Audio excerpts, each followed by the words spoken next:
Hi, 7th grade. Today we are going to do an activity called Determination of Genotypes from Phenotypes. This document can be found on Google Classroom, where you will make a copy of it, type in all of your answers, and then when you are done, you will submit it to Google Classroom as well. The background. An organism can be thought of as a large collection of phenotypes. A phenotype is the appearance of a trait and is determined by pairs of genes. The pairs represent the genotype for the trait. If you were told a large enough number of phenotypic traits that belong to another person, you would be able to recognize that person. Essentially what that means is if you were told somebody's hair color, somebody's eye color, how tall they were, their skin color, you would probably be able to pick out that person. In this exploration, you will determine some of your own phenotypic traits. From these, you will be able to determine what your genotypes are for some of the traits. If a trait is dominant and you possess that trait, you will not be able to determine your exact genotype because you could either be homozygous or heterozygous for the gene. However, if a trait is determined by incomplete dominance, you can tell if you are homozygous or heterozygous. Genotypes of recessive traits can be identified. By comparing your genotypes and phenotypes with other people in your class, you will see why you are a unique individual.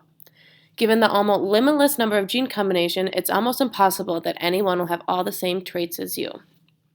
So our objectives in this, you are going to determine your phenotype for 9 different characteristics. You're going to determine your possible genotypes for those. You're going to compare some genotypes with other students in our class, and we will do that later together. And you'll evaluate your uniqueness as an individual. So the first thing you're going to do is you are going to figure out what you are for the different topics. So this next page essentially just goes through the different traits that we're going to look at. It gives some picture examples, things like that. Once you figure out what you are and do your best, you are going to write down your phenotype. So for PTC taste, you're going to go up here, you're going to read through this, okay? Then you're going to determine if you're a taster or a non-taster. Whatever it is, you write that down. So let's say I'm a taster. I'm going to write that down. I'm going to make it a different color because that's my answer. And then I'm going to go on. So my hairline, I have a straight hairline, so I'm going to write that. Okay, and so on and so forth. The next thing you're going to do is you're going to list your possible genotypes. If you are a dominant, you have 2 options. So you could either be capital or capital lowercase. You don't know which one, so you will write both.